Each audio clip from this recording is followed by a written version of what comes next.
Salut à tous, je suis super content de vous retrouver pour un nouveau débat des UFC copains. Alors, pour m'accompagner aujourd'hui, je suis avec Paul. Salut mon copain. Salut la vague. Content de t'avoir. C'est pas... Ah oui, ça faisait un petit moment avec l'ami Aurélien qu'on appelait, on militait pour ton retour sur le FC copain. Donc, très content de t'avoir. Bon, boycott, monsieur. Elle était élevée la cote? Non, je boycotte. Ah, tu boycottes. Ah ouais, d'accord. Ok. Il y a des messages avec qui je ne veux pas débattre. Ah ok, d'accord. Bon bah écoute, pour notre fil rouge avec Aurélien, c'est bien. Ça entretient le fil rouge. C'est plutôt pas mal. Hâte de vous avoir tous les deux pour un débat. Je pense qu'on va bien se marrer. Bon, en tout cas là, nous on va parler foot parce que là il y a quand même pas mal de petits sujets intéressants dont on va parler. Donc moi je te propose le premier sujet de ce petit foutoir, ça va être Lacazette et Mikotadze pas remplacés à l'Olympique Lyonnais.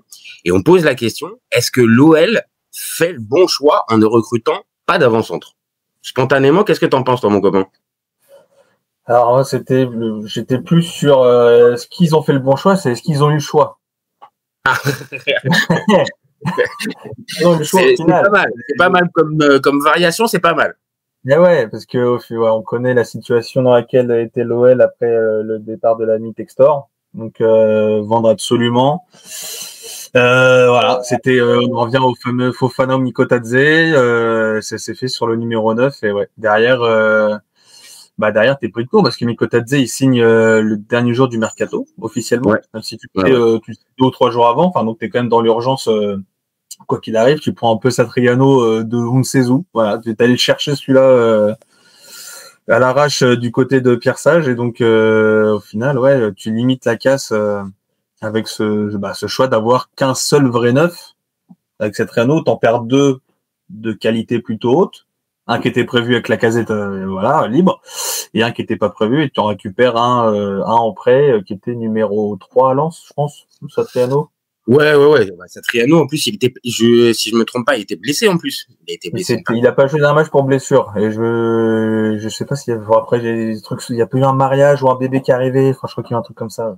Bon, en tout cas, il sort pas d'une saison pleine. Et en fait, la question, quand on essaie de poser ça, c'est-à-dire que, est-ce que, véritablement, l'OL, j'entends bien la nuance que tu mets, t'as raison. Est-ce que l'OL avait le choix dans cette histoire? Bah, il y a de fortes chances pour que non. En fait, t'aurais pu le remplacer. Là, c'est ce qui s'est dit hier du coup lors de la conf. C'est Gallinger qui dit ça. Il manque un numéro 9, ça il le dit ouvertement. Ils auraient pu le remplacer, sauf qu'ils n'ont pas voulu se jeter sur des noms en mode panic buy. Alors attendre.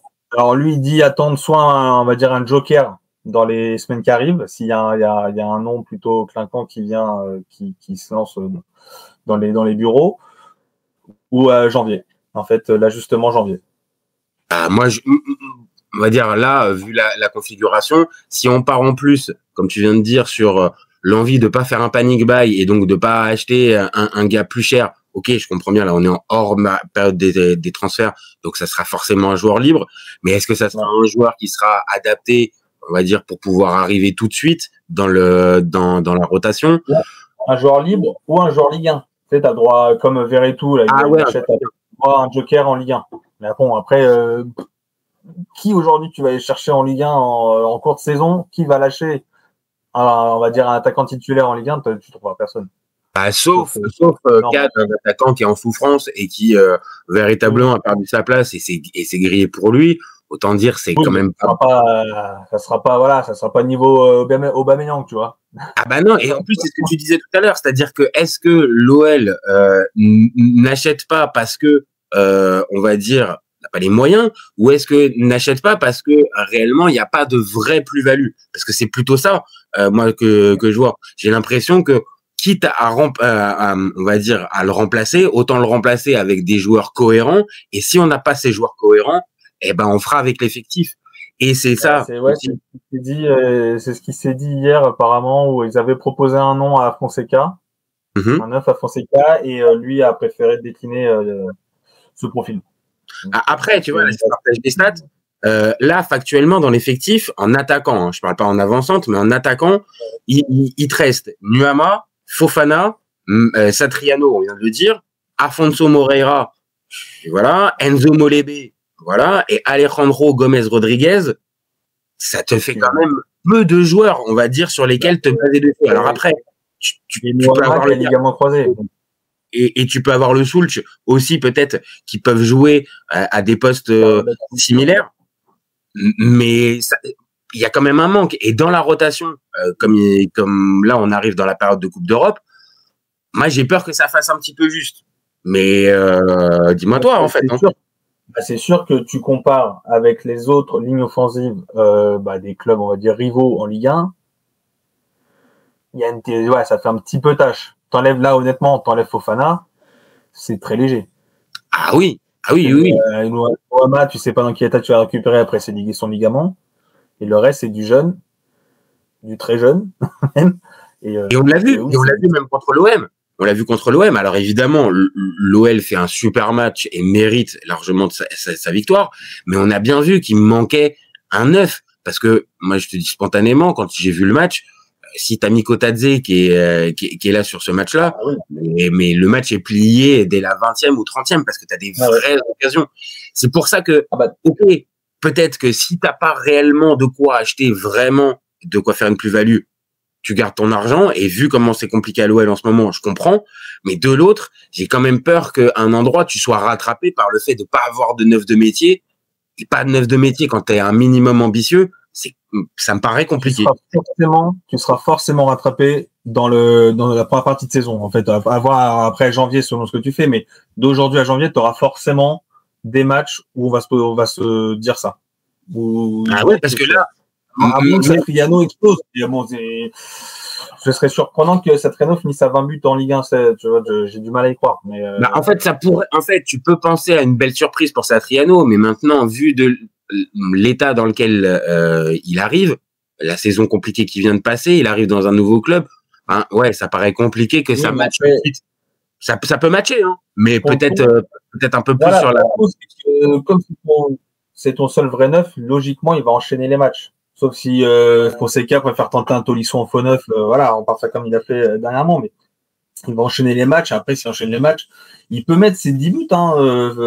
Si l'OL joue collectivement aussi bien que sur les premiers matchs, et t'as pas de mec blessé, un Fofana qui se blesse quelques semaines, un Tolisso qui se blesse quelques semaines, et que tout roule bien, Satriano va forcément mettre des buts. Après, à savoir si ça va être une révélation à Mariano Diaz, où le mec va te faire une saison de feu, ou si ça va être un mec qui passe pas forcément le palier en enchaînant les matchs et qui te met, il finit sa saison à 8-9 buts, on va dire comme un attaquant lambda de Ligue 1 qui joue titulaire tout le temps.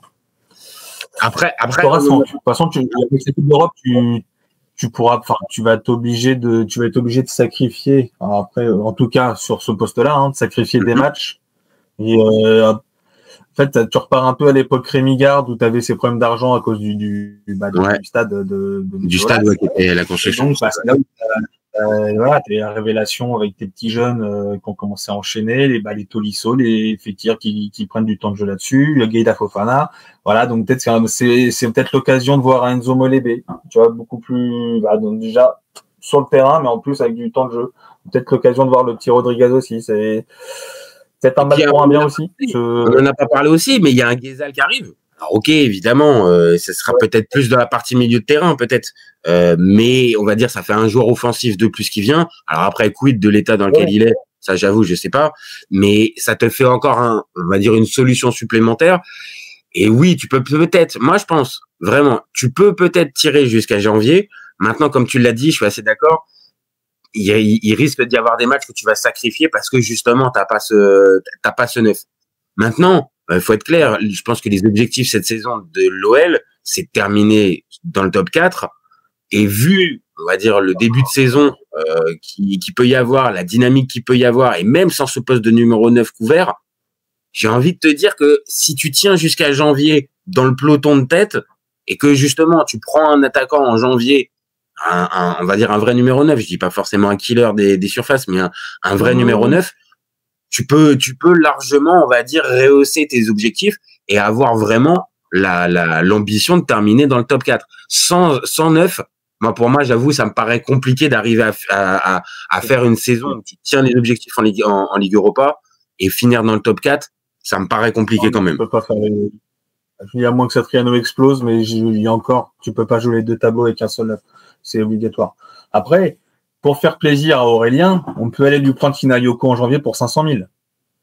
Il part 6 mois plus tard libre. Si vraiment on peut aider. Voilà. Alors, il va pas mettre ses 15 buts, hein. Mais il mettra ses petits buts, voilà. Il connaîtra un peu le plus haut niveau, passera un petit gap. Ben non, mais pour aller après, hein. T'as raison, tu rigoles dessus, mais c'est vrai.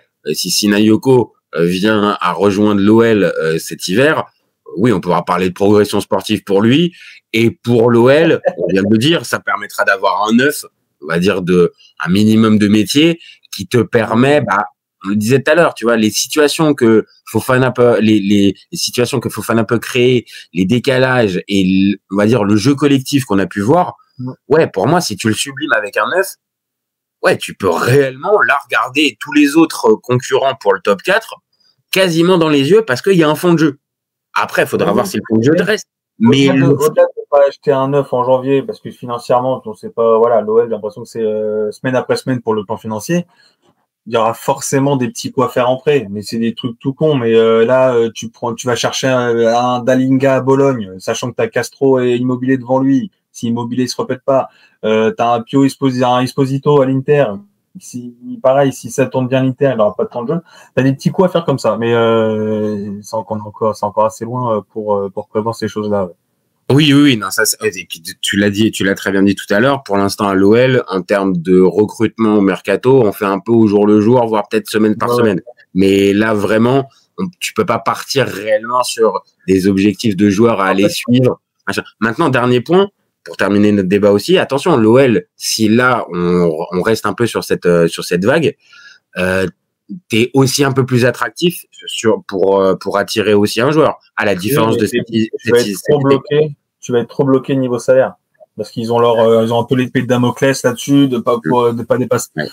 Donc tu vas vite être bloqué à part si le mec te fait un effort financier. Mais aujourd'hui, bon, ils sont pas énormément à vouloir faire des efforts financiers, voilà. Hein. Donc, tu les comptes sur les doigts de la main, hein, les joueurs qui veulent faire Bah ouais. À part si tu trouves tu vas chercher un petit gars de 20 ans dans un petit club du Nord, enfin des petits championnats un peu mineurs et qui se révèlent. Faut avoir le nez fin là-dessus. Attention, hein, Faris Moumbania, il vient aussi d'un championnat scandinave. Hein. Oui, mais oui, c'est vrai. Non, mais après. Donc faut faire gaffe. Non, mais ce que je veux dire, c'est qu'il faut faire gaffe. Oui, tu peux avoir des mais attention. Tu perds pas financièrement au final. De toute façon, par une silhouette de magouille, mais si on va par là, de toute façon, quoi qu'il arrive avec Pablo Longoria, généralement tu retombes sur tes pattes. Mais bon, c'est plus là pour le coup le sportif. Ouais, je vois ce que tu veux dire. Tu peux peut-être aller faire un coup dans un championnat moins huppé et avec des joueurs peut-être plus demandeurs. Attention, voilà, c'est pas non plus l'Eldorado non plus le championnat norvégien ou danois. Hein. Faut se calmer aussi. Il y a dans ce championnat parce qu'ils sont aussi moyens aussi. C'est pour ça. Évidemment. Après, l'OL par chance on va pas en partie de saison. Ligue Europa, t'as pas un tirage monstrueusement compliqué. Oui. Donc t'as cette chance-là j'ai une connerie. Si t'as 9 points après 3 matchs. Tu peux te permettre de plus faire tourner et donc là de donner du temps de jeu et même de pouvoir faire souffler des mecs tout simplement. Hein. Oui. Et puis après, tu l'as dit aussi, il y a peut-être l'option du Enzo Molébé. Moi perso, je le vois, je le connais pas. Maintenant, il a plutôt une bonne réputation. C'est un jeune, un potentiel. Après, voilà, il va forcément prendre du temps de jeu. Vu l'effectif que tu as aujourd'hui, il est beaucoup trop limité en attendant déjà le retour de Noama sur les ailes. Tu n'as pas non plus 50 000 choix. Même si tu as Rachon Ghezal qui est là, mais à gauche, derrière Fofana, ouais, c'est Moreira, quoi. Donc, c'est au jeune de prendre ce ticket-là. Hein. C'est la saison où tu peux avoir une opportunité. Ouais, on l'a dit, ça sera une opportunité. Mais moi, en tout cas, pour trancher notre débat, je vois que, ok, il y a un peu d'inquiétude, mais on n'est pas non plus sur on va dire, un scénario catastrophe avec bon, ça tiendra pas, ça marchera pas. Là, on a quand même évoqué certaines possibilités où l'OL peut arriver à se maintenir jusqu'à janvier et peut-être se renforcer, peut-être faire confiance à Satriano plus Molébé et dans la dynamique, ça peut aussi coller. Donc, je te sens pas forcément inquiet particulièrement pour ce truc de numéro 9. Pour moi, l'objectif de Lyon cette année, c'est d'être européen. C'est top 6, top 7 en fonction. Bah, pour moi, top 4, alors, je demande qu'à être surpris, hein, mais tu vas forcément pâtir du rythme avec l'Europe et il suffit que tu aies une blessure, un Tolisso qui se pète, parce que t'as pas énormément de profondeur à tous les postes, hein. En tout cas, en termes de qualité, vraiment. À part si les Tchèques, vraiment, voilà, après, ils ont montré des belles choses, mais ils ont montré 3 bouts de match, voilà. À part si ça explose, voilà, t'as des joueurs qui arrivent à se révéler, c'est ta seule chance de combler des possibles manques de certains cadres, voilà, c'est qui peuvent faire très mal, hein. Non, mais là, moi, je te vois pas effondrer, en fait. Je te vois pas effondrer avec, ouais, non, bon, là, c'est bon, la saison. Alors, ok, le contexte est plutôt positif. L'OL a gagné ses 3 premiers matchs, a pas pris de but, a gagné l'Olympico. Donc, ça démarre très bien. Mais tu pourrais être un peu plus inquiet. On va dire, j'ai l'impression que tu lui fais confiance à Fonseca et que, ok, c'est pas génial parce qu'il manque un 9, mais on va lui faire confiance un minimum. Bah oui, parce que même dans le jeu, c'est plutôt, voilà, t'as toujours des errements dans le match, voilà, t'es pas à 90 minutes au même niveau, mais t'as des belles choses collectivement déjà, donc, le collectif va prendre le pas, à mon avis, sur ce manque de 9 où t'as un Tolisso qui stat en étant clos sur le terrain, t'as des mecs, un Fofana qui s'est staté aussi, t'as les Tchèques qui ont déjà planté. Enfin, je pense que tu vas un peu répartir tes buts un peu partout et ouais, collectivement, je pense que c'est en train de prendre le dessus. Après, je te compare l'effectif aux rivaux. Pour moi, Lille a un meilleur effectif. Monaco, Monaco, oui, mais ça va aussi dépendre de l'ami Pogba, Fati, si ça prend pas. Marseille a un meilleur effectif. Mon Paris, j'ai une meilleure catégorie. Enfin, pour ça, pour le top 4, j'attends janvier. Si t'es dans le coup, oui, je te rejoins sur le top 4. Aujourd'hui, pour moi, c'est top 6, même à Strasbourg, en soi, l'effectif est plus complet, où t'as plus de quantité, qualité sur le banc. Donc, ça fait des petites différences. En plus, tu nous fais un petit teasing en plus pour le sujet qui va bientôt arriver. Non, c'est pas mal. Bon, moi, je vois juste, je comprends bien, pas d'inquiétude particulière. Il y a un contexte, mais on va dire, on peut envisager un minimme sereinement la suite, malgré le fait qu'il n'y ait pas de numéro 9. Donc, écoute, c'est déjà une belle avancée. Alors que tu permets les derniers jours du mercato. C'est quand même pas mal. Si Fofana se pète contre Rennes, j'ai un autre discours. Ah oui. Non, là, par contre, oui. Là, si t'as pas de 9, mais qu'en plus, tu perds ton meilleur joueur offensif, oui, là, ça va commencer à devenir compliqué. Non, mais là, c'est logique. Mais n'importe quelle équipe, tu perds tes joueurs déstabilisants, oui, ça va être compliqué pour arriver à faire du jeu. Donc, oui, mais tu vois, les clubs que je t'ai cités, ils ont du banc, bon, forcément moins bon que le titulaire, mais ils ont du banc où tu es un peu plus serein que là de lancer à Afonso Moreira, quoi. C'est exactement ça. Bon, écoute, après, moi, ce que j'ai pu voir d'Afonso Moreira, c'était pas dégueulasse. Il avait une bonne qualité de centre. Non. Oui, non, mais ça a l'air d'être un pur ailier qui peut faire des divs balle au pied. Après, voilà, c'est toujours pareil. Est-ce que un match, il va te faire une grosse entrée? Est-ce que le match suivant, il va réussir à rééditer cette perf? S'il était au Portugal dans un petit club et qu'il arrive à l'OL aussi, c'est voilà. Oui, c'est toujours la même chose. Si le gars avait, on va dire, un autre CV et une autre réputation, t'arrives pas forcément dans cet OL-là cet été. Il a tout à prouver, tout à gagner. Bon, écoute, en tout cas, moi, je vois quand même un minimum de sérénité. Ce que je signale et que je trouve plutôt positif pour l'OL parce que on pourrait, comme je l'ai dit tout à l'heure, être catastrophé. C'est juste aussi, il faut se rappeler qu'il y a 3 mois, t'es provisoirement en Ligue 2. Ouais. Et on te promet l'enfer sur le mercato. Oui, c'est vrai que les up and down qu'il y a pu avoir font que peut-être t'as une petite sérénité avec bon, écoute, c'est que ça. Bon, écoute, c'est pas grave. La place en Ligue 1, pour l'instant, c'est. voilà, je pense qu'on s'attendait à pire sur le mercato en termes de départ et même en termes d'arrivée. Au final, tu ne savais pas si tu pouvais recruter. Et voilà, on va dire qu'on s'en sort après 3 matchs. C'est ça. Et tu as gardé un de tes meilleurs joueurs, on l'a dit, Fofana. Voilà. Donc, au final, bien ce que je dis, le bilan est positif malgré tout ce qu'on a pu décrire dans le contexte qui peut être négatif. Bon. Écoute, je te propose le prochain sujet qui est Gattuso est-il un problème ou une solution pour l'Italie? Et on pose la question, est-ce que c'est l'homme de la situation pour la Nazionale? Ça m'intéresse d'avoir ton avis dessus, mon copain. Qu'est-ce que tu en penses, toi? Un problème, certainement pas pour moi. Alors, une solution, on va nuancer. On va dire une solution par défaut. Non, il y a un CV quand même derrière Gattuso. Bon, ok, il y a le footballeur, mais il y a le CV de coach. Donc bon. J'aime bien la nuance qui arrive en dernière, en deuxième lame. Avec oui, mais on va pas non plus se tromper. On connaît Gennaro aussi. Bon, vas-y, continue. Non, mais aujourd'hui, la réalité, c'est que après Spalletti, t'avais pas non plus 50 000 mecs dispo. Moi, j'ai fait une petite liste. T'avais Thiago Motta, qui vient de débuter du coup sa carrière de coach avec l'échec à la Juve. Donc, c'est pour beaucoup trop tôt.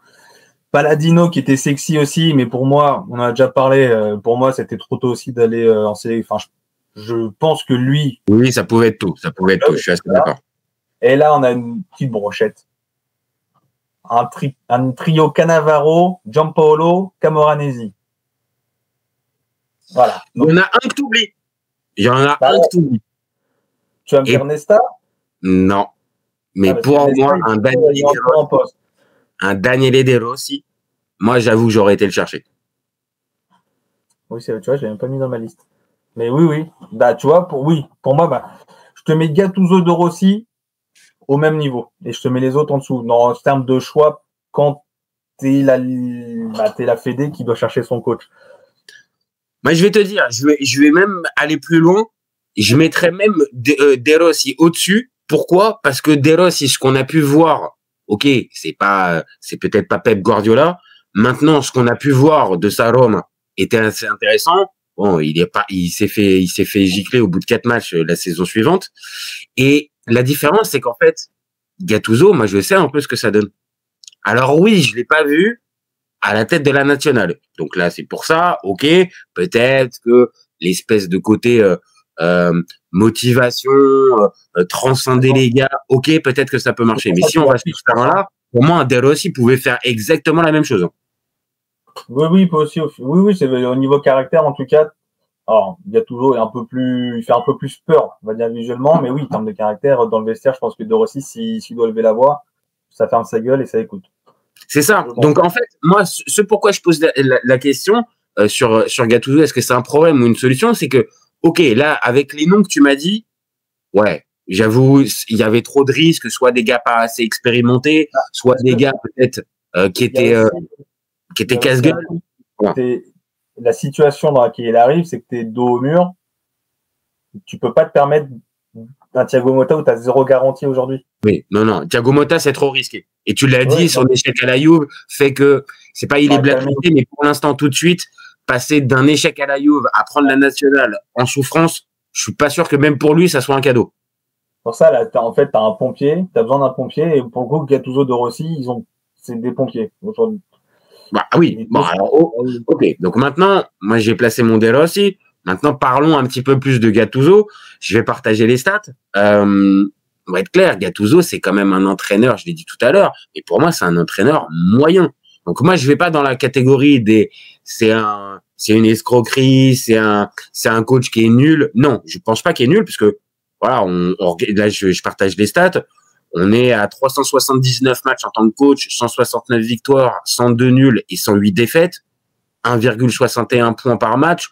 Bon, on est sur un entraîneur moyen, en fait. On est sur un entraîneur comparaison, Spalletti, c'est 1,79 sur la carrière. Bon, après, la carrière est plus longue quand même oui, non, mais je compare avec l'ancien sélectionneur. Finalement, c'est pas si loin. Et Gattuso a eu des moments. Enfin, non, même pas. Il a pas eu beaucoup d'équipes dominantes dans son CV.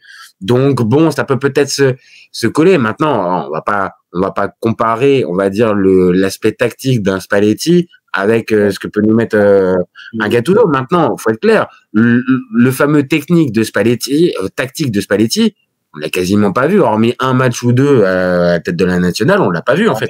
Tu es au Parc des Princes. Voilà. Quand tu vas gagner contre les Bleus, et bon, où tu as vraiment vu un truc où l'Italie est surprenante et tout, tu restes beaucoup sur ta faim et puis tu restes sur l'Euro aussi où faut le digérer aussi.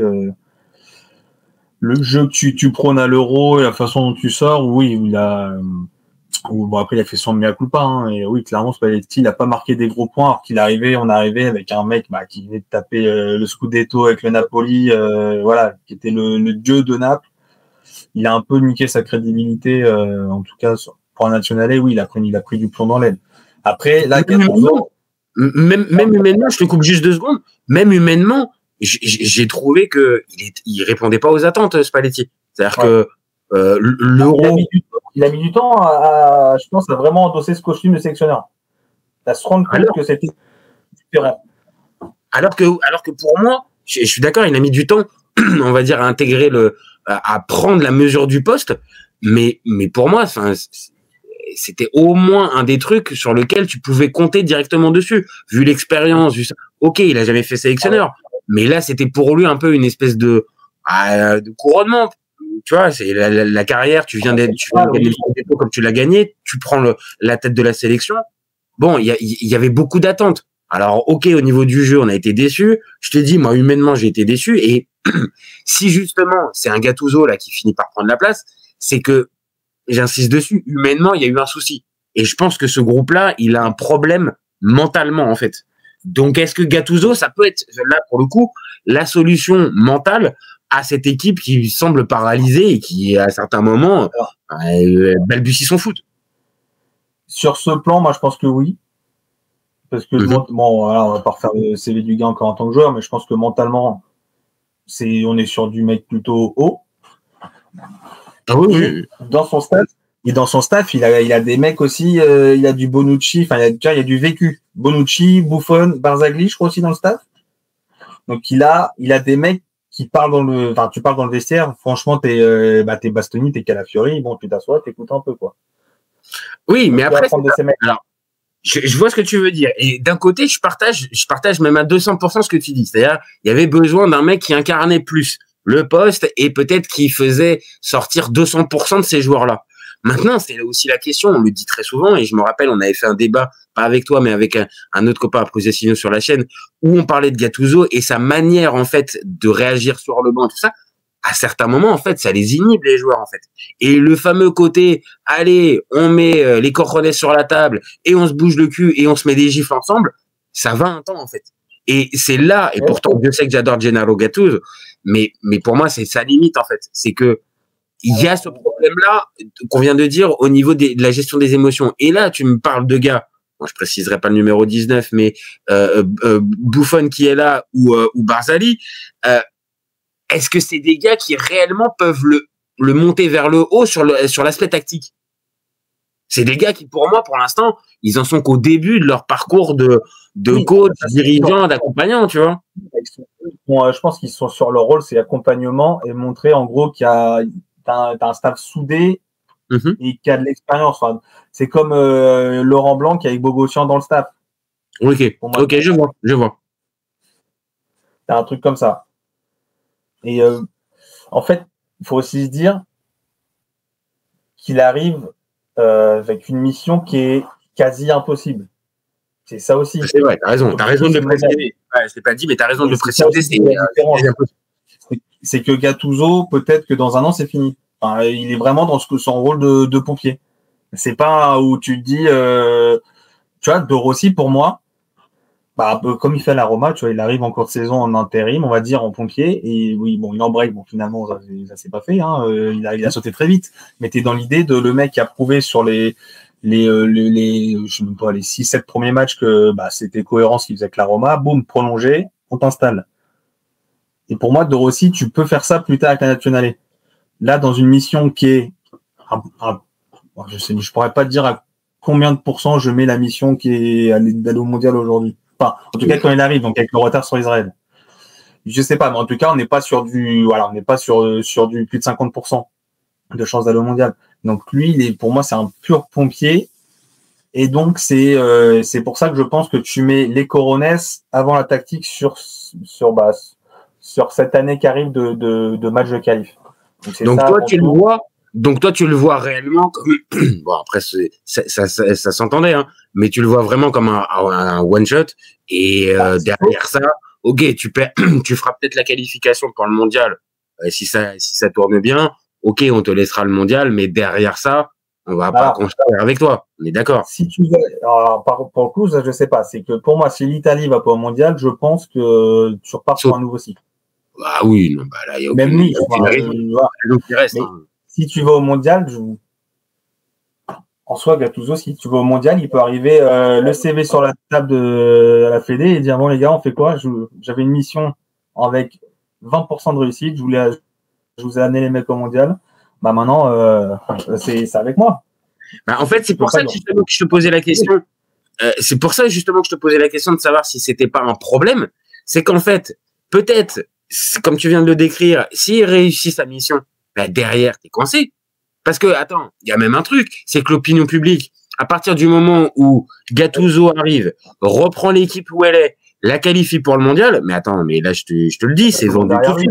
Ils vont vouloir qu'il reste. Mais donc, moi, je suis pas sûr que c'est un problème. Je suis pas sûr que c'est un problème. Tu vois, pour moi, ce costume il a plus le costume de sélectionneur que de coach de club. Ça, oui. Ah, d'accord. Ah, ok.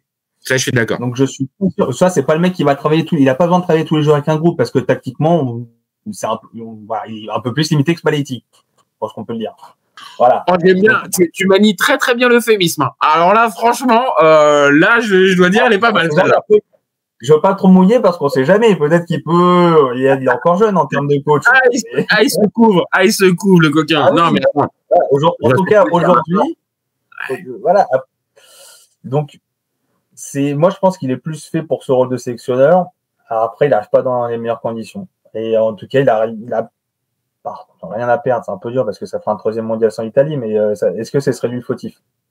Non, là par contre, là, faut être très clair. C'est pas lui qui prend le 3-0, c'est pas lui, on va dire, qui entretient cette espèce de traumatisme des éliminations et de la lose. C'est pas lui. Là, pour le coup, faut être très honnête. Lui, il arrive.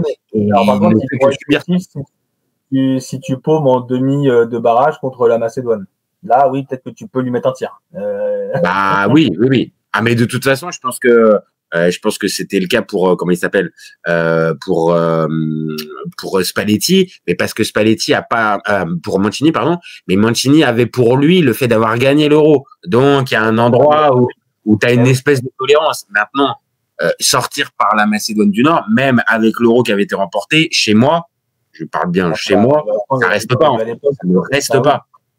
Surtout que la com n'était pas bonne derrière.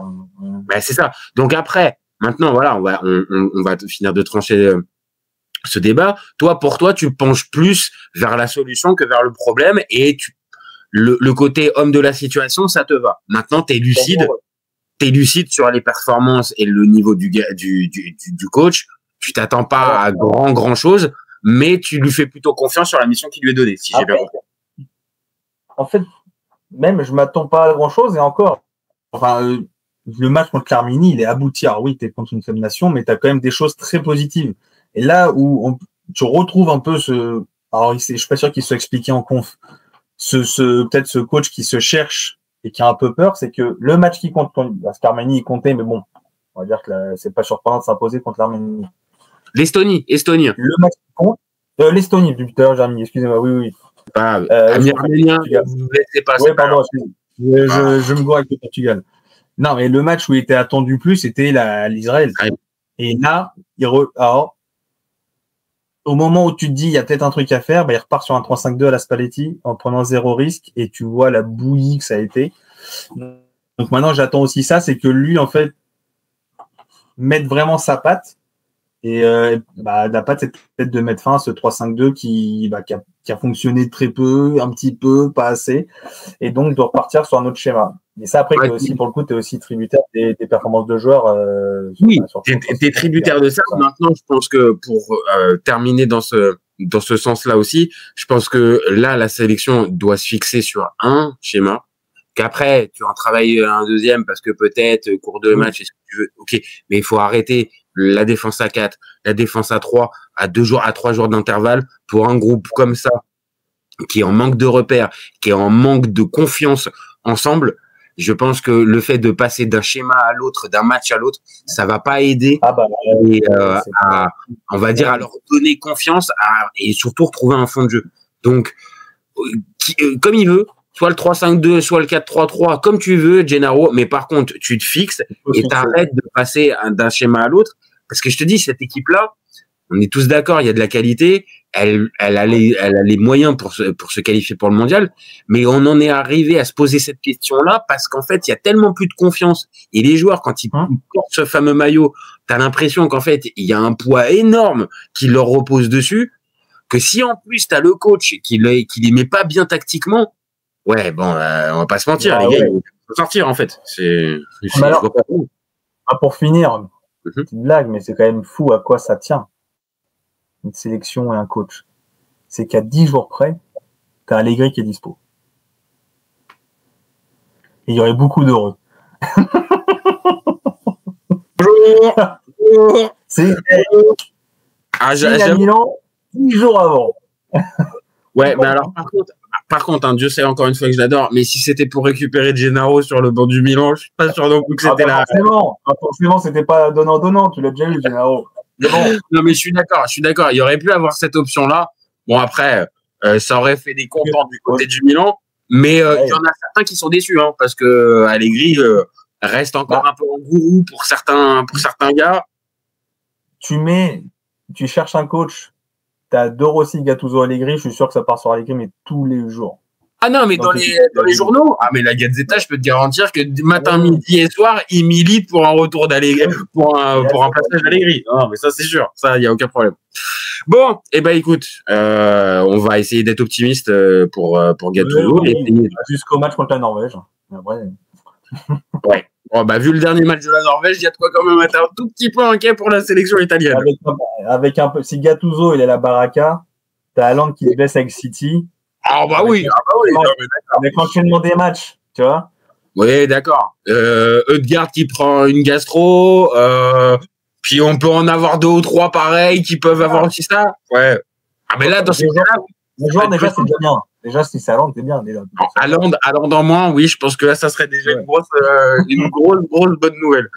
Bon, allez, je te propose le prochain sujet. Le prochain sujet, alors on va revenir en Ligue 1. Et on va se poser la question si le Racing Club de Strasbourg a fait le meilleur mercato en Ligue 1. Et on termine ce petit débat en posant la question, est-ce qu'ils peuvent ambitionner le top 4 en fin de saison? Est-ce que pour toi, spontanément, Strasbourg en Ligue des Champions ou zone Ligue des Champions, ça te parle ou pas?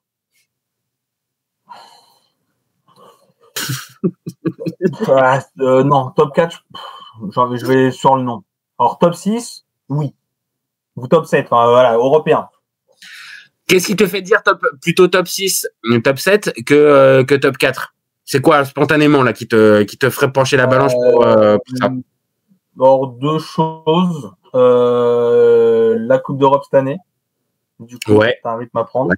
Donc, t'as pas grand monde d'expérimenté. Et donc, ça va sur mon deuxième point. C'est que t'as un effectif très jeune. Et donc, alors, soit ça prend très bien, soit tu auras des errements dans la saison, un peu comme l'année dernière, où tu t'attends à ce qu'ils soient top 4 au final dans le sprint. Tu te dis, ils ont un calendrier, ils ont la baraka, et ça s'écroule, et au final, ça prend pas la pire place parce que ça finit européen, mais tu te dis, c'est limite décevant de prendre la 7e place et de faire que config. Ah oui, tu l'as précisé. Au début de saison, tu te dis, Strasbourg fait config. C'est magique. Oui, non, mais t'as raison. On va dire, dans la perception de la saison de Strasbourg, en fait, tu passes par plusieurs étapes et je suis totalement d'accord. Sur la fin de saison, je sais plus, il doit rester 2 ou 3 journées. Oui, on est même déçus, et je pense que les supporters strasbourgeois, ça va être le cas. ils sont déçus de pas finir en Ligue des Champions vu la fin de championnat. En plus, ils jouent, je crois, Le Havre. Oui, ils jouent Le Havre pour le dernier match. Ah oui, c'est le péno de Touré. Ouais, le péno de Touré, voilà. Vraiment, il y a de quoi être déçu quand t'es Strasbourg à ce moment-là. Maintenant, on pose cette question-là aussi. Pourquoi? C'est pas parce que juste ils ont fait une bonne saison la saison dernière avec une 7e place à la clé.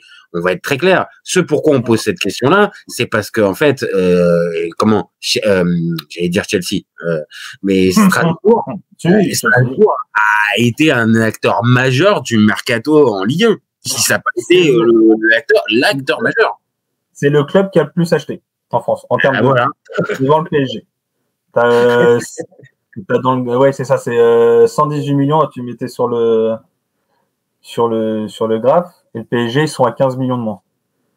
Et donc tu vois, on est sur un club qui a été extrêmement actif, qui a bougé vachement, et là je vais partager les stats, mais tu viens de le dire, le montant c'est une chose, mais après c'est que en plus il y a pas mal de joueurs qui sont achetés aux alentours d'une dizaine de millions d'euros, donc dans ce contexte de Ligue 1 qui est compliqué, où tous les clubs sont un peu en train de compter leurs sous, à part 2-3, les 2-3 gros, Strasbourg, pour moi, il rentre dans une catégorie où tu es obligé forcément de poser la question top 4 ou pas.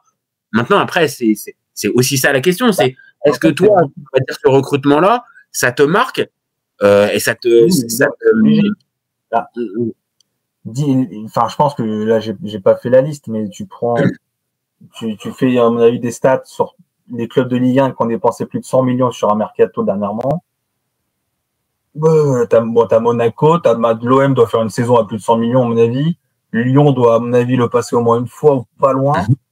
Mais on est sur des watch évidemment, et c'est tout. Ouais, c'est tout. Lille, c'est en dessous, je vois pas. Donc non, là, peut-être, rien en cumulé, je suis même pas sûr, tu vois, quand ils font la masse de changements l'année dernière. Mais...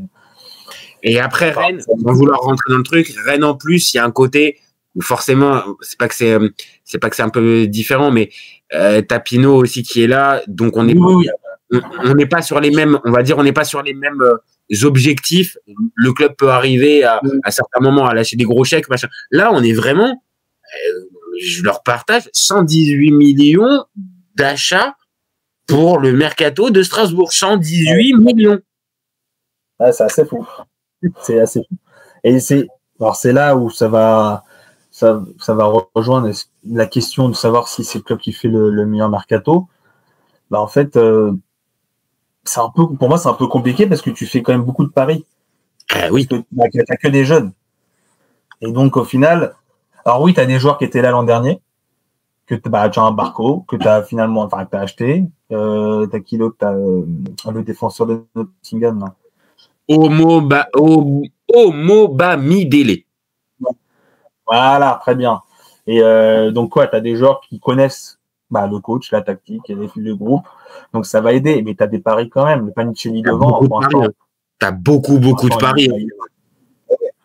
Donc c'est ça aussi le risque. Peut-être que dans 6 mois, on se dit en fait jamais de la vie c'est le meilleur mercato. Ils sont 12e du championnat. Conflit, ils ont été ridicules, ça n'a pas pris. Mais aujourd'hui, oui, tu es obligé de te le mettre. Alors moi, je les ai mis pour répondre à la question directement. Ouais. Alors, le PSG, je les mets à part parce qu'on est, voilà. Oui, t'as raison. T'achètes pas les mêmes joueurs, donc forcément, c'est différent, mais je les ai mis avec Lille. Ok, donc ça veut dire quand même. Alors, je vois, tu les mets avec Lille, donc ok, bien évidemment, un cran en dessous. Maintenant, Lille, objectif, c'est top 4, hein. Bah oui. Donc, ça veut dire que si tu les mets dans la même catégorie, ça veut dire que la fameuse question qu'on pose, elle n'est pas si saugrenue que ça. C'est-à-dire qu'il y a vraiment question, est-ce que ce Strasbourg-là, qui a dépensé autant, comme on l'a dit, l'ambition, là, logique, sachant que tu as fait Conference League l'année dernière, l'objectif, c'est d'aller plus haut. Donc, ok, peut-être étape Europa League, mais je pense que pour les dirigeants qui ont dépensé 118, je pense que là, il y a de la Ligue des Champions qui est envisagée, en tout cas. Donc, pour moi, l'objectif, c'est là. Il faudrait mieux que l'objectif soit le top 6 avec l'Europa League, parce que la proba que tu ailles en Ligue des Champions et que tu te fasses rétrograder, parce que tu as Chelsea en Ligue des Champions aussi, elle est quand même très forte. Donc, pour éviter toute déception, un petit Ah oui, j'avais pas 5e. pensé à ça. J'avoue, j'y avais pas pensé à ça, mais c'est vrai que bon après, on a vu deux trois dingueries ces dernières années, mais t'as raison. Ouais, mais là, tu peux pas tricher là. Hein. Tu peux pas tricher. Chelsea, ils ont acheté tous les joueurs de Strasbourg pour la retraite à Strasbourg. Mon Dieu. va falloir être fort dans les arguments pour dire que non, mais non, on travaille pas. Non, c'est mort. On pourra toujours trouver des gars. On pourra toujours arriver à trouver des gars qui plaideront cette cause. Maintenant, t'as raison. Factuellement, c'est un peu compliqué d'arriver à faire parce que là, c'est vraiment une tierce propriété, enfin une multipropriété, mais vraiment très active entre les deux entités. Là, mais là aussi, j'ai envie de nuancer un peu le mercato, c'est que d'un côté, tu as quand même des grosses pertes pour Strasbourg avec André Santos. À quoi? Ouais. Bon, Petrovic dans les buts aussi, qui fait une grosse saison. Diarra, bah quoi? Et ça fait les gars, hein, ça fait pas rien.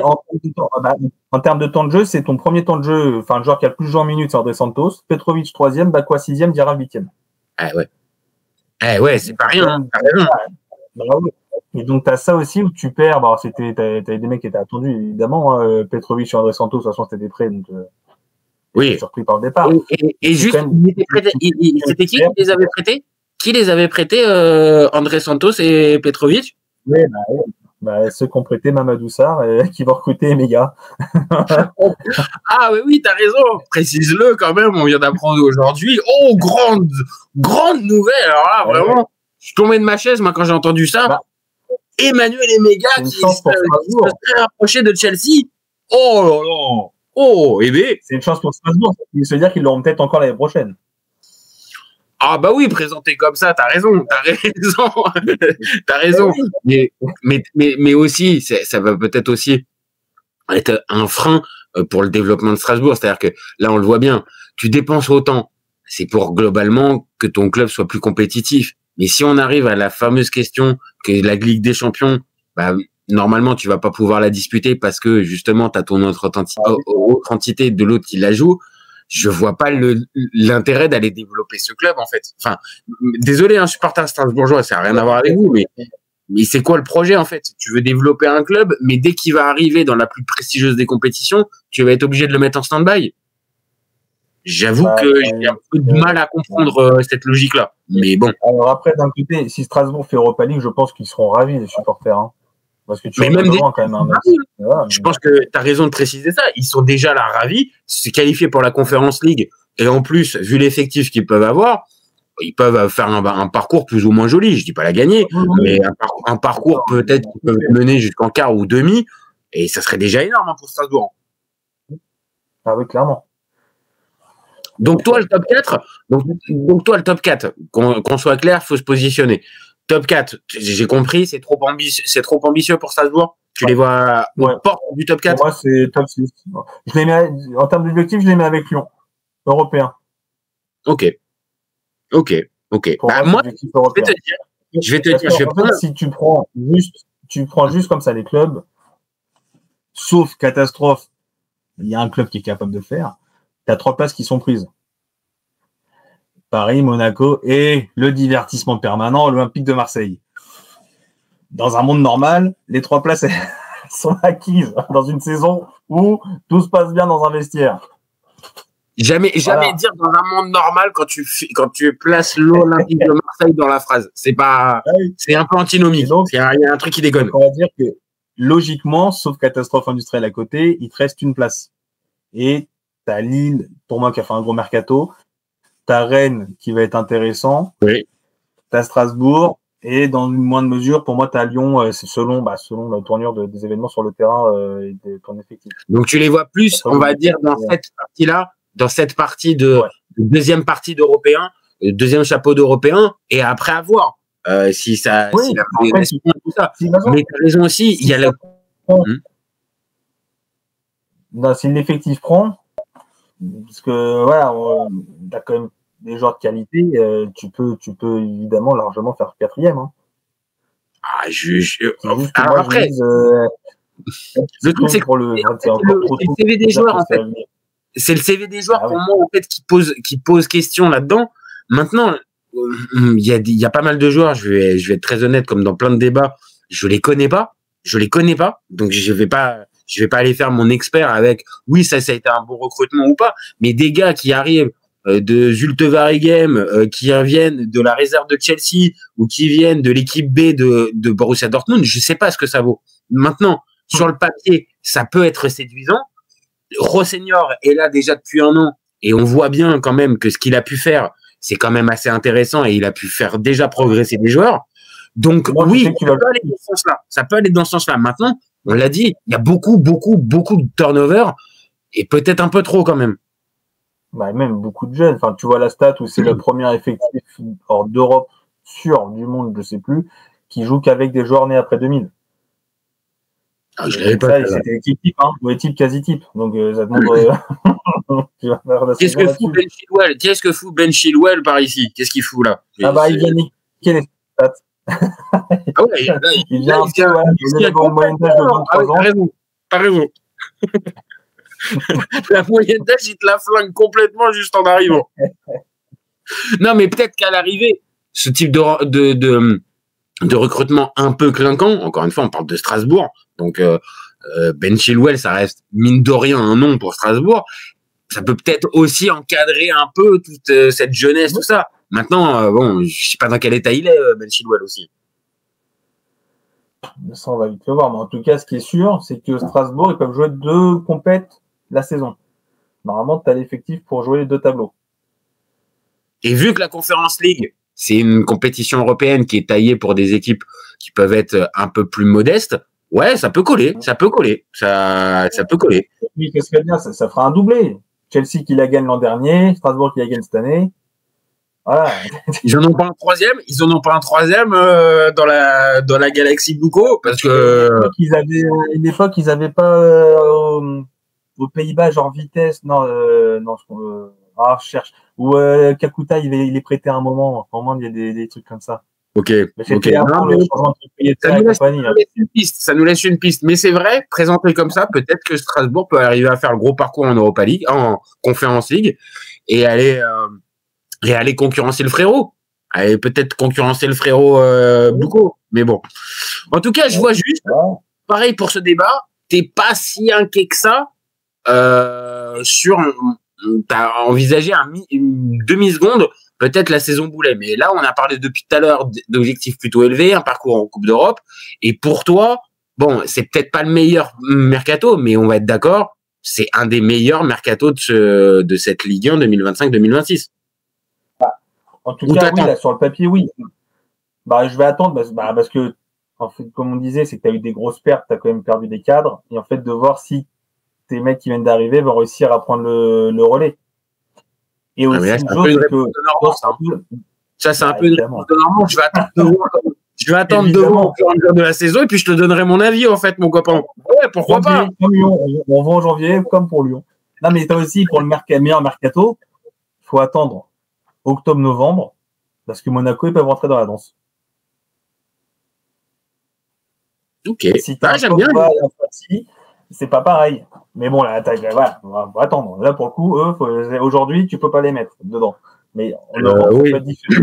Ouais, je te confirme, parce que Ansu Fati, c'est un gros point d'interrogation. Puis alors, monsieur, l'immense Paul Pogba, le chouchou ultime d'Aurélien, ouais, alors là, c'est un double point d'interrogation. Tu vois, c'est un double. Mais bon, après tout, on sait jamais, hein, peut-être. Mais en tout cas, pour Strasbourg, il y a plutôt de l'optimisme. Et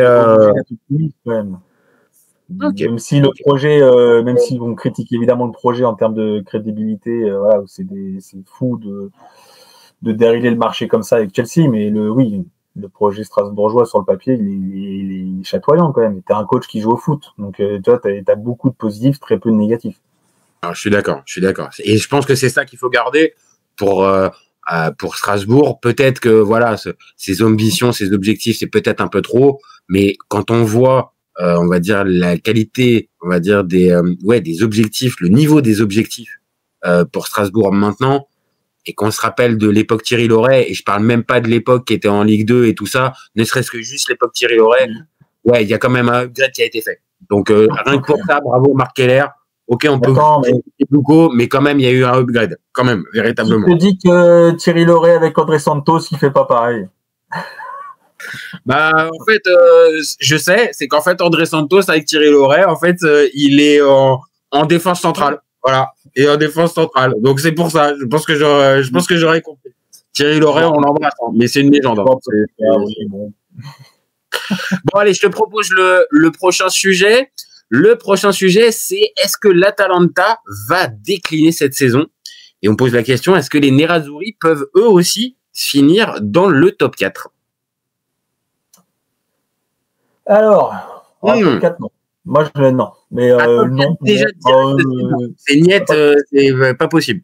S'il faut se mouiller, on va se mouiller un tout petit peu. On va se mouiller un tout petit peu. C'est pas européen. Ah, c'est pas européen. D'accord. Le mot est lâché direct.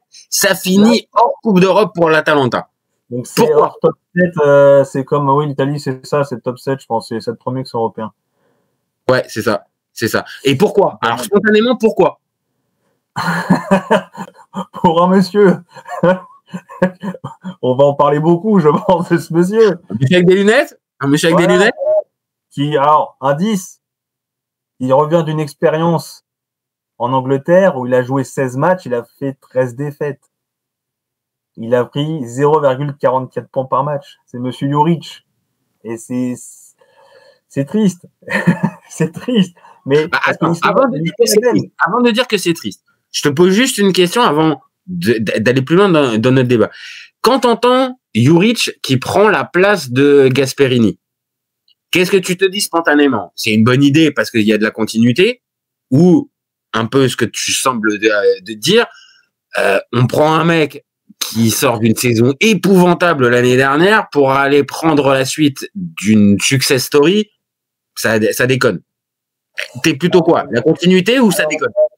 Quand il signe, je suis sur continuité. Ouais. Mais très vite, je bascule en c'est pas la bonne continuité. Il y avait mieux. Je pense qu'en cherchant, ils pouvaient, voilà, on va dire qu'ils ont fait ils ont pris la facilité. Bah oui, parce que d'un côté, en fait, cette facilité, je suis assez d'accord, elle te permet sur le mercato d'être moins actif.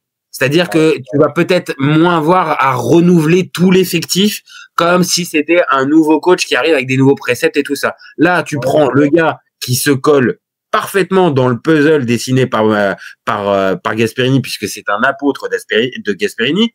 Ok, ça colle. Sur ça, faut juste dire que Juric, pour l'histoire, il a été coaché 4 ans par Gasperini quand il était encore joueur. Il a été dans le stade de Gasperini à l'Inter et à Palerme. Donc, il a été biberonné au Gasperini. Donc, c'est Gasperini avec des lunettes. Et peut-être avec moins d'idées. Bon, après, pas. Ah, ben si. Voilà. Non, mais c'est très bien. Tu nous amènes sur un truc. C'est-à-dire que, ok, on voit le profil, c'est quelqu'un qui est similaire et qui va, on va dire, avec les mêmes méthodes plutôt qu'un Gasperini. Maintenant, c'est une réalité. La carrière, tu viens d'en parler un peu avec Southampton, mais tu peux la rajouter avec l'AS Roma juste avant. Roma, c'est 1,25 points par match. Vraiment. Et il est chassé. Vraiment, faut être très par les joueurs aussi. Mais si je dis il est chassé, c'est aussi justement parce que c'est les joueurs qui n'en peuvent plus. Et ça fait un parallèle à ce que tu me disais tout à l'heure. C'est-à-dire que, est-ce que ce gars-là, est-ce qu'il est adapté, premièrement, et est-ce que justement ces fameuses idées qu'il peut avoir, on va dire, théoriques, est-ce qu'il est en capacité de pouvoir les reproduire sur le terrain avec une équipe derrière? Moi, la seule équipe que j'ai pu réellement voir avec continuité de Juric, bon, bah, c'est le Hellas Vérone ou le Torino. Le Torino, un peu, ouais, il fait 3. Bon, bah, ok, c'est des équipes bien en place, qui sont chiantes à jouer, mais franchement, j'ai pas pris beaucoup de plaisir avec ça. Non, mais surtout qu'en plus, tu passes après Gasperini, même si tu as les mêmes idées de jeu et que tu te retrouves là-dedans, qui a fait 8 saisons au club, qui a pris le club qui sortait d'une 13e place de Serie A, qui était un club mid de Serie A, et qui te les a mis sur le toit de l'Europe. Donc c'est vrai que là, c'est difficile. C'est vrai que le challenge est compliqué. Et c'est pour ça qu'aussi, les dirigeants, je pense, n'ont pas pris de risque en se disant c'est un truc casse-gueule de fou de mettre un mec derrière ça, un peu à la, je le cite, à la Rudy Garcia qui va au Napoli après le Scudetto, c'était casse-gueule de fou et ça, ils sont tous cassés la gueule, à commencer par l'ami Rudy. Mais donc là, ils se sont dit, je pense, à la Talenta, ils se sont dit, si tu prends un mec avec d'autres idées de jeu, tu repars sur une nouvelle ère, avec cet effectif-là, tu vas pas forcément bouger, que t'as pas beaucoup bougé, ça prendra pas. Ils ont fait la facilité pour moi avec ce choix. Et toi, pour toi, est-ce que, hormis là ce qu'on vient de décrire, je suis totalement d'accord avec toi, c'est un choix de facilité et tout ça. Mais toi, à ce moment-là, si tu es dirigeant de l'Atalanta et tu dois justement procéder à la suite de Gasperini, on va dire, t'as la même idée qu'eux, c'est-à-dire de prendre le gars la peau, ou est-ce que tu prends le risque, quitte à ce qu'il y ait une vraie coupure, une phase de transition, mais tu passes à un nouveau cycle. Moi, perso, je te le dis, je pars sur un nouveau cycle, avec un vrai coach, je vais identifier, mais pas la copie Wish, parce qu'il faut être très clair, on va dire les termes, c'est une copie Wish de Gasperini, Juric. Donc moi, franchement, je prends pas ça pour prendre la suite. Bah, surtout que c'est couillon, hein, mais je t'ai cité des coachs clés tout à l'heure. Tu veux partir sur nouvelle ère. Malheureusement, Thiago Motta, il a perdu de sa superbe avec l'échec Juve. Mais ça pourrait coller. Honnêtement, tu me dis Thiago Motta qui récupère l'Atalanta pour prendre la suite de Gasperini, ça a de la gueule. Ça me parle. Et un Paladino, pour moi, même délire. Je suis d'accord. Ces deux choix-là auraient eu du sens. Et je vais même te dire, je crois même que Thiago Motta, ça aurait eu encore plus de sens parce que lui aussi, alors, il n'a pas été pas autant marqué que Juric, mais il a aussi joué avec Gasperini au Genoa, comment il s'appelle, Thiago Motta, et lui aussi a été inspiré par un Gasperini. Donc, on va dire dans la suite logique, ok, c'est peut-être moins affilié Gasperini tampon, mais ça avait du sens pour moi, plus que Paladino qui joue à 4, et donc il y avait aussi le choix d'effectif, mais Paladino est aussi un choix intéressant parce que c'est un jeune coach qui pouvait peut-être s'inscrire sur 2, 3, 4 ans. Ça pouvait coller. Je suis d'accord. Ben oui. Et en plus, alors peut-être que ça va changer cette année, mais je pense que les dirigeants d'Atalanta, ils sont plutôt patients. Ils ont laissé Gasperini faire son truc. Gasperini, quand la saison post-Covid où ils font 3e de Serie A et le quart contre le PSG ancien, ils font 8e. Non, sa saison encore d'après, pardon, ils font 8e. Ils font 8e de Serie A.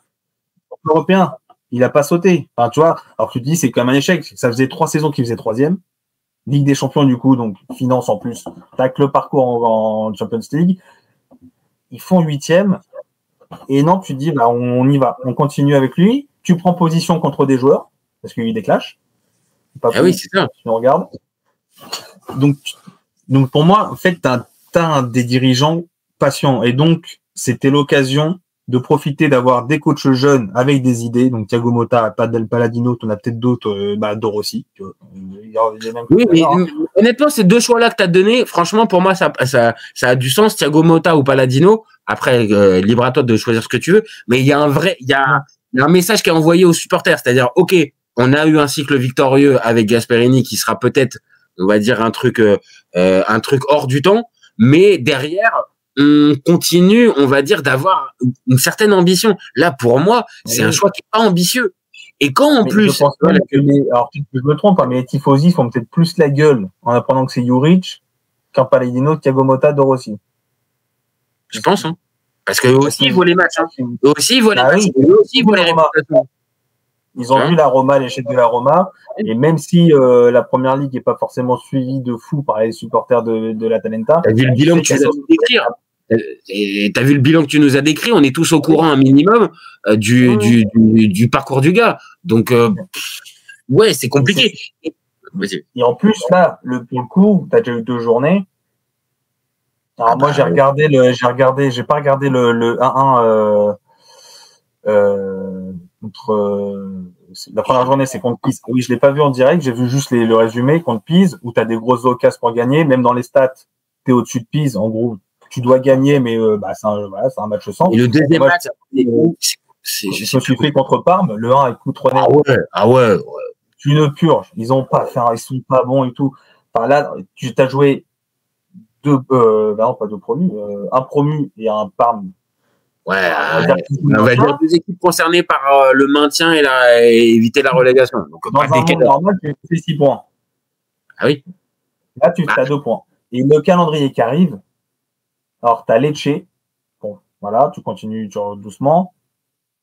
Bon, je mets tout calendrier confondu, donc Ligue des Champions. T'enchaînes Lecce, PSG, Torino, Juve, Bruges, Côme, Lazio. C'est vrai que là, pour Juric, il va falloir vite rentrer dans le vif du sujet, hein, quand même. Hein. Va pas falloir trop attendre parce que là, tu as des matchs coup près. C'est-à-dire que la Ligue des Champions démarre, donc évidemment, le niveau s'élève. Les matchs en Serie A, oui, tu vas pas jouer toutes les semaines Pisa ou Parma, donc il va falloir forcément que tu élèves ton niveau. Et puis, il y a un dernier paramètre, on n'en a pas réellement parlé, mais la gestion du mercato de l'Atalanta. Franchement, les gars, vous nous avez habitués à mieux gérer les situations que là, ce qu'on a pu avoir. Parce que là, je partage les stats. Ok, tu as une très belle vente. Je pense qu'on va tous être d'accord. Retegui, quasiment à 70 millions d'euros. Même si il y a la perte sportive, là, je parle juste financièrement. C'est une super belle opération. Ruggeri qui est vendu à 17 millions, pareil. Tu récupères un 12 millions sur un Piccoli, vas-y, c'est parfait.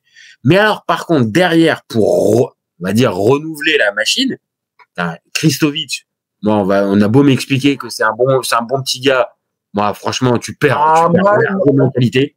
De toute façon, tu perds forcément avec Retegui. À part si tu allais choper mais t'es la Talenta, c'est dur. Ouais, mais par exemple, il y avait d'autres que Kristovic, et moi, honnêtement, je serais peut-être plus parti. Tu vois, par exemple, et même sportivement, il n'a pas une carrière de dingue, Jean-Philippe Mateta. Mais Jean-Philippe Mateta, l'état dans lequel il est en ce moment, l'état de forme dans lequel il est, honnêtement, je le prends 100 fois plus qu'un Kristovic, qui pour moi, c'est un joueur moyen, c'est un attaquant moyen de Serie A.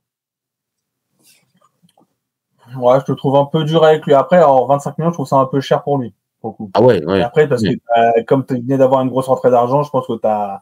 Tu t'es fait pigeonner. Il fallait pour mettre un neuf. Mais toi, pour le coup, moi, Kristovic, j'aime plutôt bien.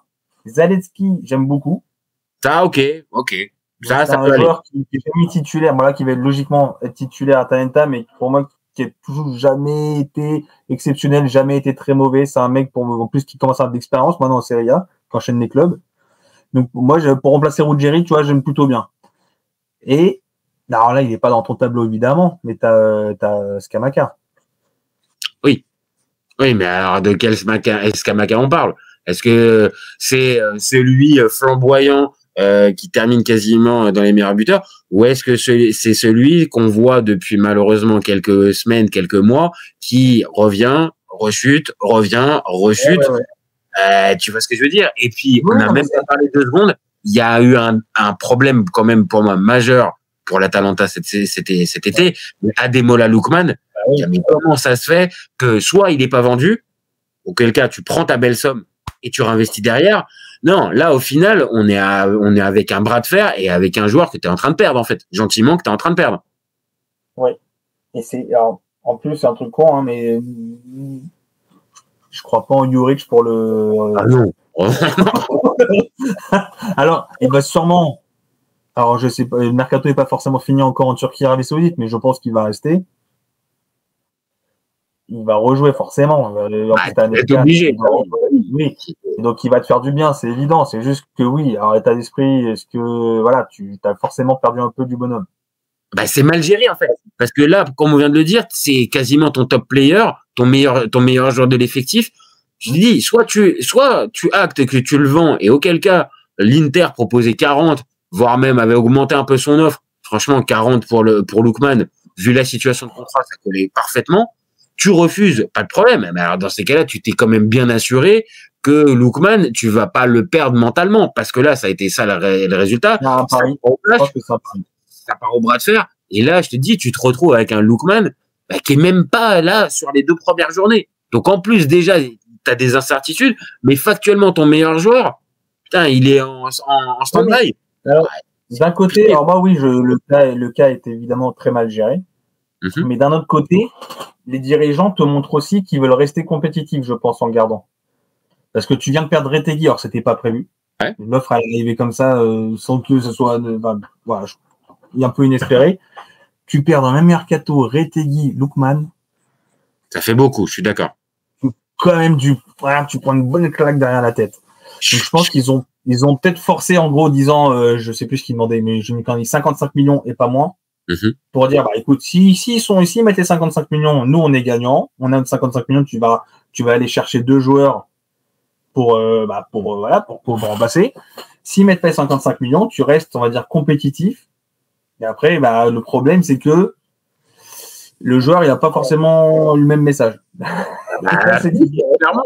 Et puis, si tu ajoutes que l'été dernier, il voulait déjà se barrer au PSG, l'Atalanta lui a fermé la porte en lui disant non, c'est mort. Je rappelle juste, quand tu vois la saison qu'a fait le PSG, t'es Lookman, tu peux te dire, j'aurais peut-être pu faire une jolie saison, mais à la limite, voilà, tu vois. Mais à la limite, ok, c'est pas grave, j'ai refait encore une saison, mais je repars.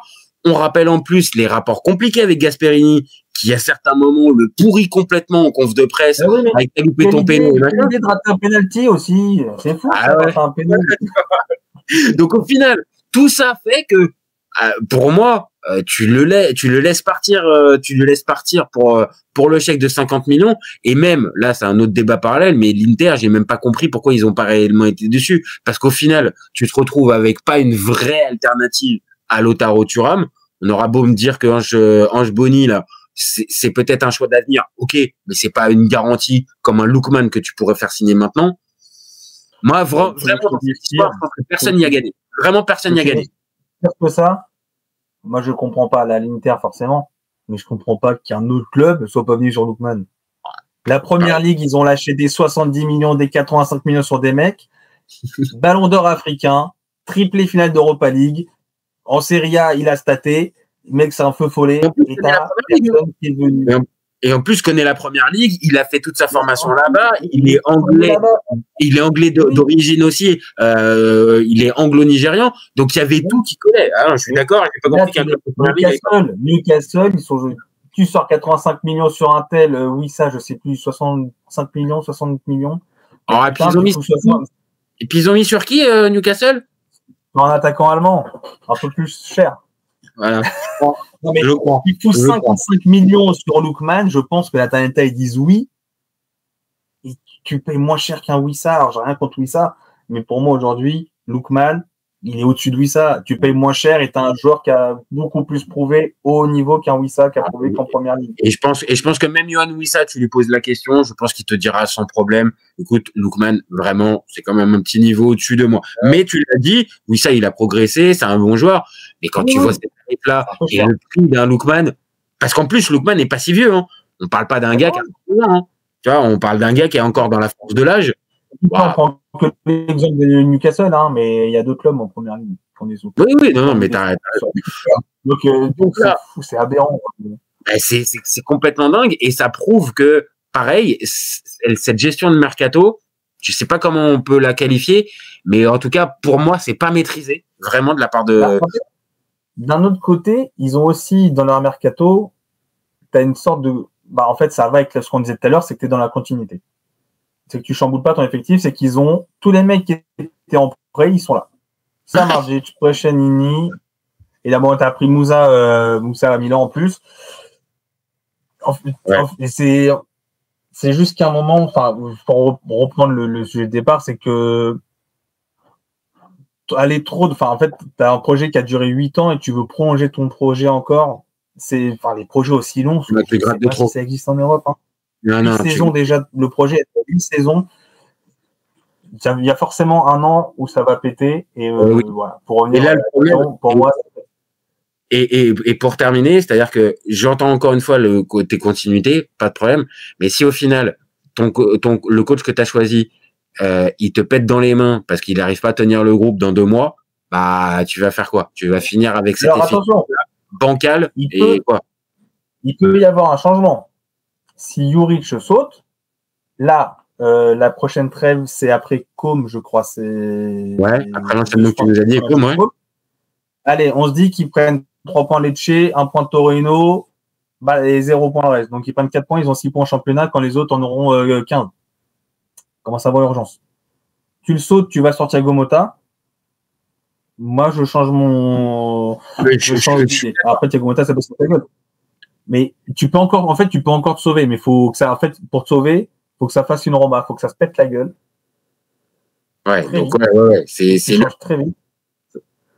C'est les pires scénarios, ça. C'est-à-dire où, en tant que supporter, tu es obligé d'espérer la défaite de ton club pour pouvoir espérer que ton club, sportivement derrière, reprenne sa marche en avant. C'est un côté un peu schizophrène. Hein. Mais tu vois ce que tu veux dire. Ah oui, sur le papier, tu as quand même des bons joueurs. Là, on les avait avec nous. C'est-à-dire que ça soit Ederson, on l'a dit Lookman, que ça soit Maldini, De Ketelaere, Scalvini, Carnecet, vraiment, il y a de la qualité dans l'effectif. Donc, c'est pas le problème. Là, le souci, c'est le chef d'orchestre. Je pense que là, on l'a bien rhabillé. Je pense que là, on l'a rhabillé bien pour l'hiver. Bah oui, mais tu fais une liste simple. Dans le désordre. C'est pas pour un an pour le classement. Juve, Milan, Napoli, Inter, Roma, on peut dire Gasperini ça prend. Donc Roma devant. Fioli ça prend. Bologne. Lazio. Ça fait beaucoup. Com. Un Com qui peut. Ouais. Non, mais là, potentiellement, tous les noms que tu m'as dit, ça colle. Ça peut largement terminer devant l'Atalanta à la fin de saison. Largement. Ça peut aller vite, hein. Supporters de l'Atalanta, on va pas vous souhaiter réellement ce qu'on voit, mais le contexte y pue quand même un petit peu. On est négatif. Peut-être que Juric, en fait, c'est un club à part. La continuité, ça prend de fou. Scamacca, son genou, là, il le laisse enfin tranquille. Tu fais 4. Bon, la proba, pour moi, c'est qu'il y a quand même plus de chances que ça se pète la gueule.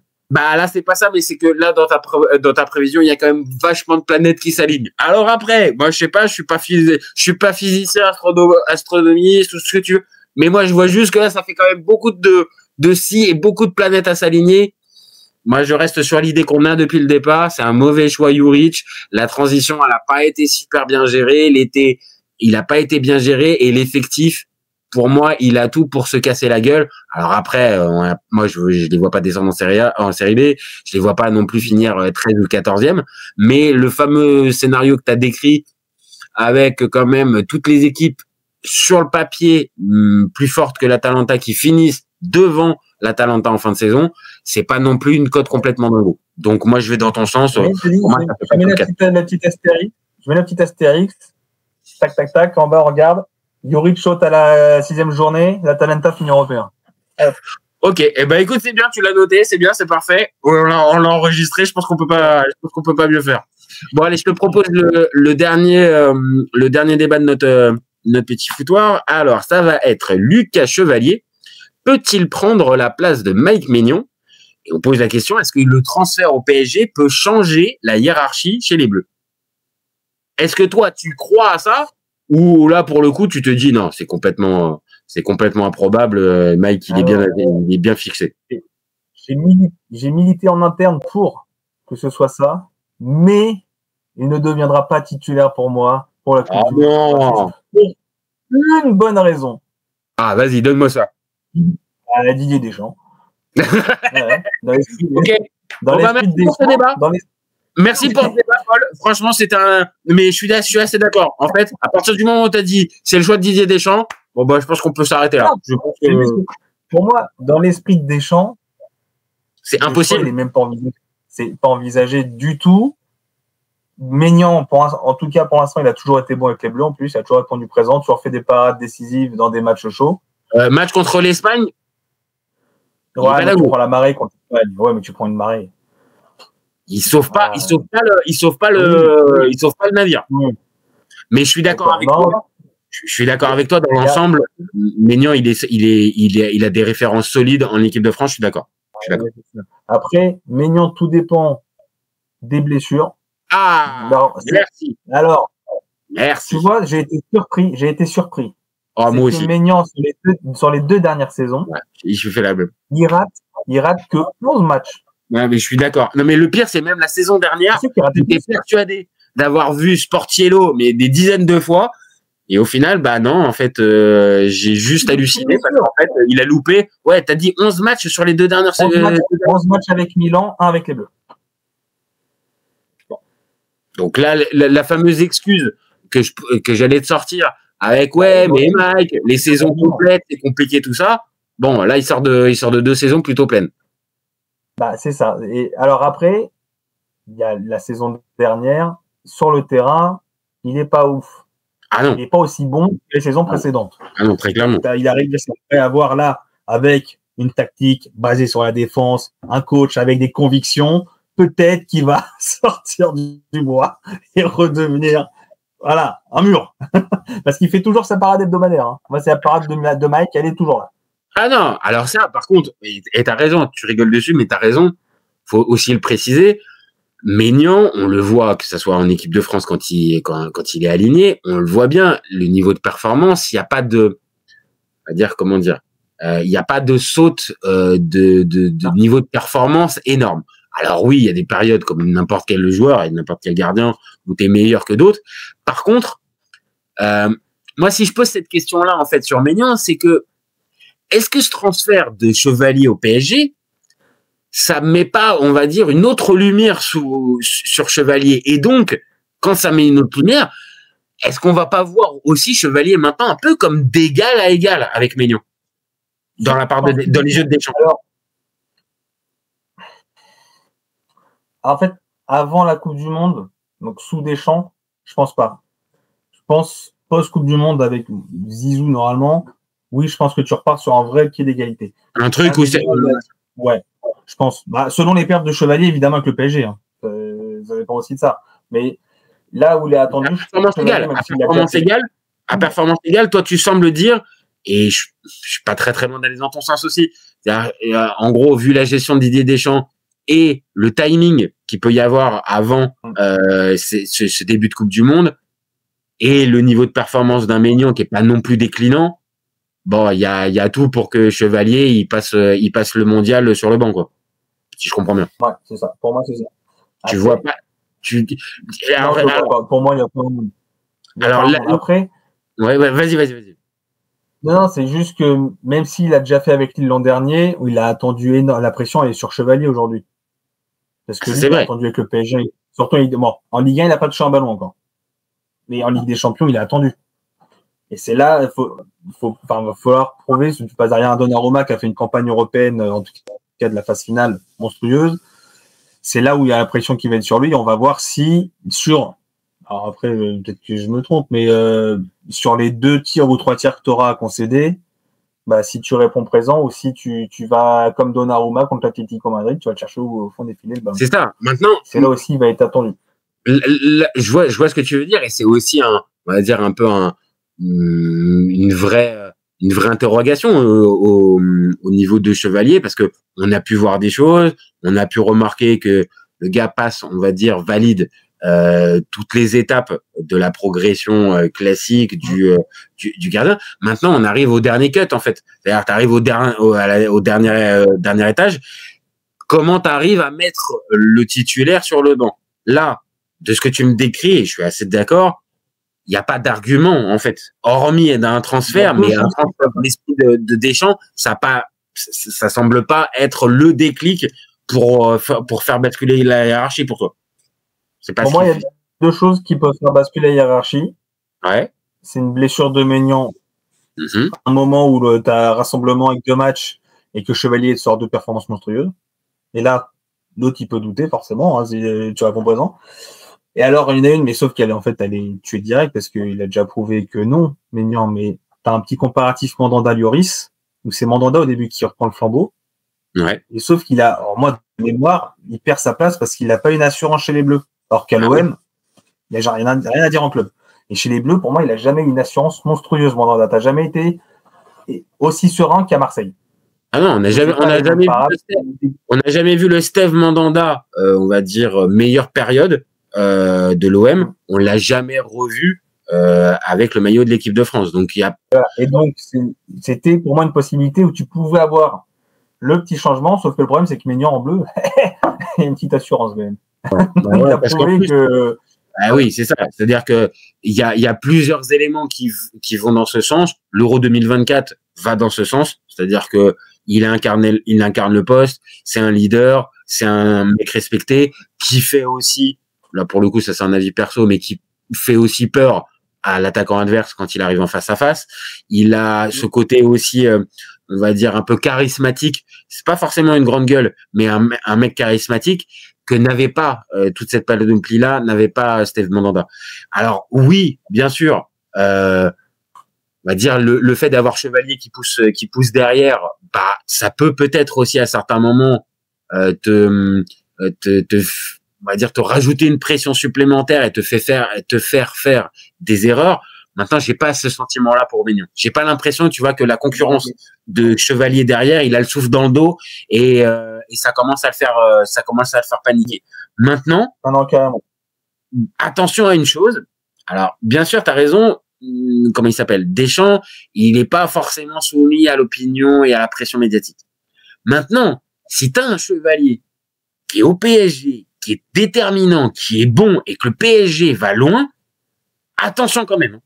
Attention quand même parce que tu risques d'avoir une petite musique qui va être installée avec de toute façon quoi? On sait que Chevalier, c'est la suite. Donc, pourquoi on continue? Ah oui. Pourquoi on continue? Oui, mais attends, mais ça, tu sais ce que ça rejoint? Ça rejoint le mondial 2022. Il y aurait pas place et tu sais que Maignan, c'est la suite. Parce que tu as les débats à l'époque. Ah ouais, je suis d'accord. Maignan, il est déjà bon. Il y a les débats en disant, bon, différence avec Lloris et capitaine.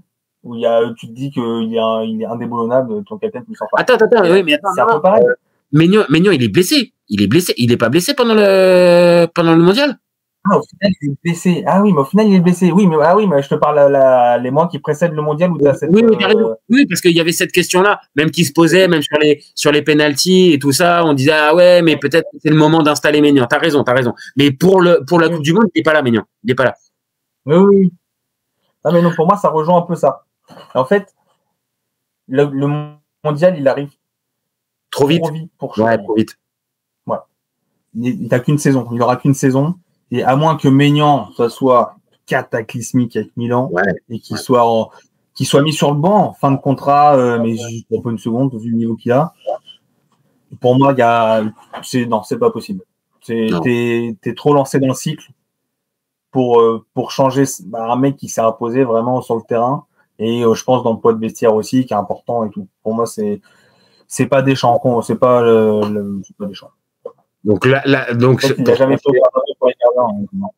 donc pour trancher notre débat, le seul moyen, Lucas, pour que tu puisses avoir ta place en équipe de France, c'est un peu moche, mais il faut une blessure, quoi. Il faut une blessure de Mike. Je pense. ou alors qu'Allegri devienne fou et qu'ils se disent en janvier, c'est bon de touche, mon pote, t'as pas prolongé. Oui, bon, d'accord, ouais, ok. D'accord. Vu le discours du bonhomme qui a responsabilisé Maignan depuis qu'il est arrivé, limite c'est son deuxième fils maintenant. J'y crois pas une demi-seconde. C'est de la com pour Claude qui prolonge. On le connaît, hein. Et on la connaît l'histoire. C'est que il prolongera pas du tout, il va se tirer gratos et au final, en plus, il va se tirer gratuitement et merci tout le monde. C'est un truc con, mais tu vois, s'il était parti cet été, alors je sais pas dans quel club, Chelsea, Manchester, United. Là, tu avais une possibilité pour Chevalier. Oui, si Maignan partait. Il avait bougé. Oui. Tu avais une petite porte qui s'ouvre. En plus, si c'était Manchester United, oui, là, franchement, il y avait moyen de mettre un doute dans l'esprit de Deschamps. J'ai pris le bon club pour qu'il y ait un doute. Hein. J'ai pas pris Chelsea. C'est qui le titulaire? C'est plus Chelsea qui était sur le coup. C'est qui le titulaire à Manchester United? André. Il est parti, non? Non, André. Il est parti. On va demander à notre expert. Mais pour moi, il est parti. Là, il est dans l'avion pour la Turquie. Ah, il est parti pour la Turquie? Oh, putain, pour moi, il est parti pour la Turquie en prêt. Ok. Bon, bah, alors, autant, mince. C'est un running gag qui s'enlève. Ça, c'est un peu con. Ça, c'est quand même un petit peu con, ça, cette histoire de. On aura ses highlights turcs. Ouais, mais c'est pas la même chose, tu vois. Il y a moins le côté. Évidemment. Hein. Eh oui, tu vois. La première ligue, on a quand même vu dessus, on sait quand même toujours ce qui se passe. Et donc, une bourde d'André Onana, tu vois, ça permet d'égayer un peu un week-end, un match un petit peu, un match un peu lambda. Bon, là, c'est dommage. On va le perdre un peu. Il faudra attendre le match Maurice Cameroun dans un mois. Pour avoir une frappe mauricienne avec un Onana statique. Si l'île Maurice va taper le Cameroun, là, je peux te garantir que là, on va en entendre. Mais on va en entendre si c'est le cas. Bon, ça, c'est un autre sujet. Bon, écoute, ok, on a compris pour Lucas Chevalier. Bon, ça va être compliqué pour lui, mais bon, on sait jamais. Peut-être à part une blessure, il n'y a pas globalement de chance de le voir. On aura testé. Bon, merci mon copain. Ouais. Merci à toi d'avoir participé à ces petits débats. Merci à toi. Tu le sais, tu reviens quand tu veux au FC Copain, tu es à la maison. Et puis, si tu as envie de venir pour un débat avec le grand Aurélien, tu es bienvenu, tu le sais. La balle est dans son camp. Ok. Non, mais vraiment, on a un fil rouge entre les deux. Peut-être à un moment donné, on aura un débat avec les deux. J'essaye, hein, encore une fois, amis du FC Copain, j'essaye de les réunir, mais c'est compliqué. Un débat Sinayoko Lens-Auxerre, qui est responsable. Bon. Ça, c'est un sacré teasing parce qu'en plus, il y a un débat Sinayoko Auxerre qui arrive dans quelques heures. Je peux pas dire mieux. Donc, franchement. Bon, merci à toi, en tout cas, mon copain. Et puis, nous, on se retrouve très vite pour un nouvel épisode. N'hésitez pas à commenter, liker et partager. Et puis, vous gardez en tête qu'au FC Copain, on est ouvert toute l'année. Ciao les copains. Ciao.